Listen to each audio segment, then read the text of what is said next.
हम Chhattisgarh ITI instructor का paper solution कर रहे थे और उस पेपर में हमने अब तक 80 क्वेश्चन सॉल्व कर लिए। अभी तक जिसने पीछे के 80 क्वेश्चन नहीं देखे वो जाके पिछली क्लास देखें। और आज हम करेंगे नेक्स्ट 80 से अगले क्वेश्चन। तो चलते हम नेक्स्ट क्वेश्चन की ओर आगे बढ़ते हैं। क्वेश्चन नंबर आज का हमारा है 81। 81 क्वेश्चन क्या कह रहा है कि लाइन की समाप्ति पर कोने के खंभे किस प्रकार के लाइन इंसुलेटर का प्रयोग करते हैं। हमारे पास जो इंसुलेटर है वो है एक pin insulator, strain insulator, shekel insulator और निलंबन इंसुलेटर।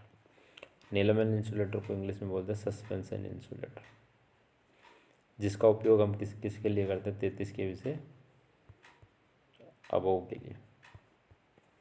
33 kV से अबव के लिए पिन इंसुलेटर जो हमारा है वो करते हैं हम 33 kV से कम के लिए। अब आती है स्ट्रेन इंसुलेटर और सेकल। स्ट्रेन इंसुलेटर का उपयोग करते हैं लगभग 11 kV के लिए और सेकल इंसुलेटर है ये भी 11 kV तक लगभग करते हैं। और इस इंसुलेटर का उपयोग हम कोने की जो लाइन होती है जहाँ समाप्त होती है वहाँ से डायरेक्शन चेंज होता है लाइन का, उस जगह सेकल इंसुलेटर का प्रयोग करते हैं। जैसे कि बता देता हूँ, ये हमारा कोई पोल है, इस पे क्रॉस आर्म लगी हुई, एक पोल हमारा ये है। तो इसके अंदर मतलब इधर से जो लाइन आ रही है ये लाइन आ रही है और इसके लिए ये समाप्ति है और हमें लाइन को इस तरफ क्रॉस करवाना है, इस तरफ हमें क्या करवाना है, लाइन को क्रॉस करवाना है। तो ये लाइन इस साइड आ रही है, तो इस कॉर्नर के लिए जगह क्या हो गई, ये जगह हो गई। तो अब एक बात तो इस जगह हम किस इंसुलेटर का प्रयोग करते हैं, मतलब इस लाइन में जो यहाँ पर प्रयोग करते हैं किस इंसुलेटर का प्रयोग करते हैं ये पूछ रहे हैं। तो उस जगह जो इंसुलेटर यूज़ में लेते हैं वो होता है सेकल इंसुलेटर। तो राइट आंसर इसका हो जाएगा सेकल इंसुलेटर। ठीक है, एक मिनट, क्या हो जाएगा, सेकल इंसुलेटर। बढ़ते हैं नेक्स्ट क्वेश्चन की ओर। क्वेश्चन नंबर है 82। 82 क्वेश्चन हमारा है, बोल रहा है कि निम्न में से भौतिक हानि क्या है। भौतिक हानि क्या है, देखते हैं।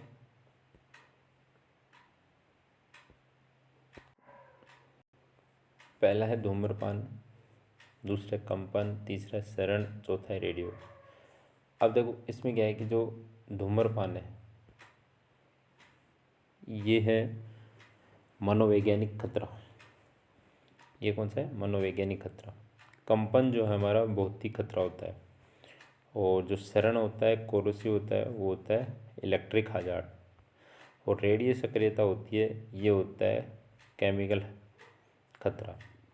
कौन सा, केमिकल खतरा। तो इस क्वेश्चन का जो राइट आंसर हो जाएगा वो हो जाएगा बी। अब ये जो हम निमी के अंदर चलते हैं कि निमी के जो फर्स्ट चैप्टर होता है उस चैप्टर के अंदर जैसे ही हमारे अग्निशामक यंत्र समाप्त होते हैं उसके बाद कुछ सुरक्षा सावधानी दी है कि एक विद्युत झटके से लगने पर उसकी सावधानी क्या क्या करनी चाहिए। उसके बाद जो दिए हुए हैं वो हजार्ड के बारे में बताया गया है। तो नेक्स्ट क्वेश्चन की ओर आगे बढ़ते हैं। क्वेश्चन नंबर हमारा है 83। Unit of the self inductance. Self inductance की यूनिट क्या होती है, वो होती है वेबर पर एम्पियर। देखो कैसे होती है कि एल बराबर क्या होता है, पाई अपॉन आई। तो फ्लक्स को किस में मापते हैं हम, किस में मापते हैं, वेबर में। और धारा को किस में मापते हैं, एम्पियर में। तो ये जो इकाई हो जाएगी वो क्या हो जाएगी, वेबर पर एम्पियर। तो इस क्वेश्चन का राइट आंसर क्या हो जाएगा, वेबर पर ampere. D is right answer. अब देखो एक तो है वेबर पर एम्पियर स्क्वायर, तो ये तो किसी की नहीं होती है। हेनरी पर मीटर, ये जो होती है हमारी किसकी होती है, चुंबकशीलता की। किसकी होती है, ये जो होती है हमारी, ये होती है चुंबकशीलता की। और वेबर पर मीटर स्क्वायर किसका होता है, चुंबकीय फ्लक्स घनत्व। किसकी होती है, चुंबकीय फ्लक्स घनत्व की। तो चलते हैं नेक्स्ट क्वेश्चन की ओर आगे बढ़ते हैं।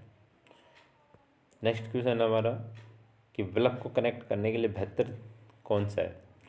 एक बल्ब को अगर आप कनेक्ट कर रहे हैं तो सबसे अच्छा कनेक्शन जो होता है वो कौन सा होता है, सीरीज, समांतर, दोनों श्रृंखला और समांतर, दोनों श्रृंखला और समांतर, दोनों ही नहीं। तो राइट आंसर जो होता है हमारा वो होगा समांतर is right answer. Next question की ओर आगे बढ़ते हैं। देखो क्वेश्चन देख लो एक बार क्या कह रहा है। 85 क्या कह रहा है कि किस वोल्टेज ड्रॉप में एक्स के रूप में चिन्हित किया जाता है। ये जो ग्राफ है ये है आर्मेचर रिएक्शन और आर्मेचर में वोल्टेज ड्रॉप, इसका दर्शाया गया। और किसके मध्य दर्शाया गया है, लोड करंट IL के और टर्मिनल वोल्टेज VT के बीच दर्शाया गया है। तो हम देखो जब वोल्टेज, तो देखो यदि वोल्टेज अधिकतम पे है, भाई अभी वोल्टेज अधिकतम जनरेट कर रहा है, तो उसके बाद देखो क्या हो रहा है कि आर्मेचर जब रिएक्शन होता है तो उस समय क्या हो रहा है कि वोल्टेज ड्रॉप हो रही है। तो वो जो वोल्टेज ड्रॉप हो रही है वो कितनी हो रही है, जैसे ये देखो यहाँ तक हो रही है, ये हो रही है, मतलब यहाँ से यहाँ जो हो रहा है वो क्या हो रहा है, वोल्टेज ड्रॉप हो रही है, वो हो रही है किसके कारण, तो यहाँ जो हो रहा है वो हो रहा है आर्मेचर रिएक्शन। क्या हो रहा है, आर्मेचर रिएक्शन। और जब आर्मेचर रिएक्शन किसके अंदर होता है, आर्मेचर, तो आर्मेचर रिएक्शन आर्मेचर के अंदर होता है। तो आर्मेचर के अंदर जब वाइंडिंग करते हैं तो उस वाइंडिंग का भी कुछ क्या होता है, रेजिस्टेंस होता है। तो जो रेजिस्टेंस, आर्मेचर रेजिस्टेंस के कारण जो ड्रॉप होता है वो क्या होता है कि आर्मेचर के रेजिस्टेंस के कारण। अब आर्मेचर रेजिस्टेंस मतलब वाइंडिंग रेजिस्टेंस, तो वाइंडिंग रेजिस्टेंस क्या होगा, वो IA × RA। तो ये क्या होगा, वोल्टेज ड्रॉप। तो वो किसके लिए है, B के लिए। तो अब देखो चलते हैं कि x के मान को दर्शाए, इस x के लिए पूछ रहा है, तो x का मान क्या दिखाएगा। देखो ये बोला है फुल लोड वोल्टेज ड्रॉप, नहीं, armature voltage drop, armature reaction drop, field voltage drop. तो इसका जो राइट आंसर होने वाला वो होगा आर्मेचर रिएक्शन ड्रॉप को दर्शाता है। चलते हैं नेक्स्ट क्वेश्चन की ओर। बायोगैस का मुख्य घटक क्या है, hydrogen, oxygen, carbon dioxide, methane. तो इसका जो राइट आंसर होगा वो होगा मीथेन। नेक्स्ट क्वेश्चन की ओर आगे बढ़ते हैं। क्वेश्चन नंबर 87 है, इंस्ट्रूमेंट रीडिंग गलत स्थिति के कारण कौन सी त्रुटि दर्शाता है। तो इंस्ट्रूमेंट की रीडिंग जो होती है वो होती है उपकरण त्रुटि। तो इसका राइट आंसर क्या हो जाएगा, C, मानव त्रुटि। देखो अगर कोई जैसे वोल्ट मीटर है, एम्पियर मीटर है, ये इसका पैमाना दिया हुआ है जैसे, अब इस पैमाने के कारण क्या होता है कि ये जो संकेतक होता है इसको ऐसे पैमाने पर चल रहा है। अब इसको यदि आप इधर से प्रॉपर रूप से पढ़ नहीं रहे हो या फिर इधर से पढ़ोगे या इधर से पढ़ोगे तो इसकी पढ़ने की जो रीडिंग है, जो रीडिंग होती है वो पढ़ने में सही नहीं आएगी। उसे क्या कहते हैं, मानव त्रुटि। उसे क्या कहते हैं, मानव त्रुटि। और जो प्रभाव त्रुटि होती है जैसे आर्द्रता, ताप, विद्युत चुंबक दोलन, इन सब के कारण जो होती है वो होती है प्रभाव त्रुटि। और स्विचिंग त्रुटि क्या होती है, देखो स्विचिंग त्रुटि जो होती है उचित मान के लिए युक्ति गलत चयन करना, मतलब आपको मापना है 600 वोल्टेज और आप कर रहे हो 250 वोल्टमीटर के चयन, तो ये जो त्रुटि होगी वो स्विचिंग त्रुटि होती है, चाहे वो एम्पियर मीटर हो चाहे वो वोल्ट मीटर हो। तो इस क्वेश्चन का जो राइट आंसर है वो ए होगा। नेक्स्ट क्वेश्चन की ओर आगे बढ़ते हैं। 88 क्वेश्चन देखते हैं क्या कह रहे हैं। अल्टरनेटर के समांतर प्रचालन में या संचालन में पहले किस स्थिति को संतुष्ट किया जाता है, मतलब फर्स्ट प्रायोरिटी आप किसको दोगे। एक है इनकमिंग और दूसरी है आउटकमिंग मशीन। तो इसमें जैसे मैंने दी 3 फेज सप्लाई, मतलब आर वाई और बी, और वही आर वाई बी दे दिया। अब देखो इसमें क्या है कि सबसे पहले अल्टरनेटर है उसकी KVA rating does not matter, ठीक है। आप क्या कर सकते हो, अलग अलग केवीए का अल्टरनेटर भी ले सकते हो। ऐसे ही ट्रांसफार्मर की बात करते हो, ट्रांसफार्मर कोई भी ले सकते हो। तो देखो इसमें क्या है, रेटिंग समान होना ज़रूरी नहीं है, फेज अनुक्रम समान होना ये फिर भी थोड़ा ठीक लग रहा है, रोटर प्रतिबाधा नहीं, स्टेटर इम्पीडेंस नहीं। तो देखो इस क्वेश्चन का जो राइट आंसर होगा वो होगा फेज क्रम समान होना। हमें क्या क्या होना जरूरी होता है, फेज क्रम समान होना, प्रति इकाई इम्पीडेंस समान होना, और भी होते हैं दो। तो इन सब का क्या करना है, देखना होता है। तो हमारा जो इसका राइट आंसर होगा वो होगा फेज क्रम समान होना। सबसे पहले केवी रेटिंग ये ज़रूरी नहीं होती है। नेक्स्ट और बढ़ते हैं क्वेश्चन की ओर। 89 में देखो क्या है, किस आकार की उच्चतम करंट होगी। देखो करंट जो होता है ना, मैं आपको बता दूँ, आई जो होता है ना वो SWG विथ कर्मानुपाती होता है। जैसे यदि SWG को मैं घटा रहा हूँ, करंट का मान क्या होगा, बढ़ेगा। अब SWG का मान कितना, जैसे जितना इसका गेज कम होगा, मतलब जितना पतला वायर होगा उतनी ज़्यादा करंट फ्लो होगी। यदि मैं SWG को बढ़ा रहा हूँ तो करंट का मान क्या हो रहा है, कम हो रहा है। मतलब SWG का व्यास जितना बढ़ाऊंगा उतना करंट कम होगा। जैसे देखो अब जैसे जैसे ऑप्शन दिए हुए हैं ये, तो 4, 10, 12 और में यदि सबसे छोटा वायर दिया हुआ है 4 गेज, तो 4 गेज का जो है उसमें करंट का मान क्या होगा, सबसे ज़्यादा। तो ये क्या पूछ रहा है, सबसे उच्चतम वहन करंट। बट यदि आपसे पूछता कि सबसे करंट कम करंट किस में जाएगी, तो वो किस में जाएगी, 18 गेज वाले में। और ये पूछ रहा है सबसे उच्चतम, तो किस में जाएगी, 4 में। तो इसका राइट आंसर क्या हो जाएगा, ए। नेक्स्ट क्वेश्चन की ओर आगे बढ़ते हैं। क्वेश्चन नंबर 89 क्या कह रहा है, देखो चुंबकीय मटेरियल किस कानून की पालना करता है, following which law, follow which law, किस लॉ को फॉलो करता है चुंबकीय मटेरियल। तो चुंबकीय मटेरियल जो होते हैं वो क्यूरीविस लॉ का पालना करते हैं।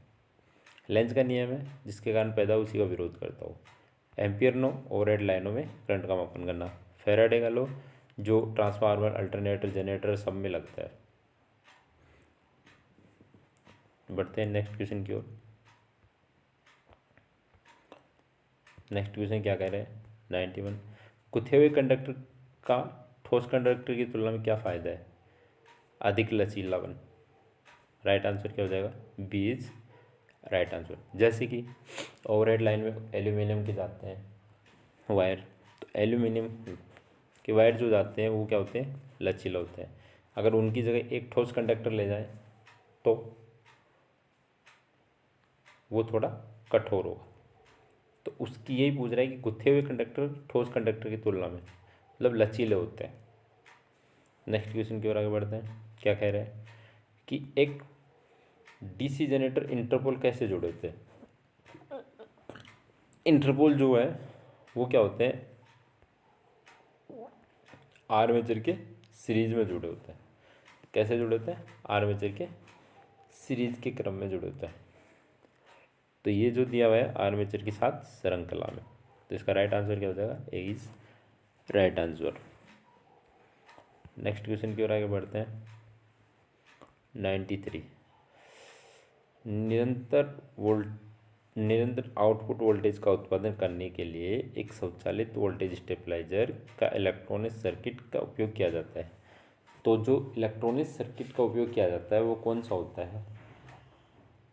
देखो, feedback circuit, rectifier circuit, amplifier circuit और दोलन सर्किट।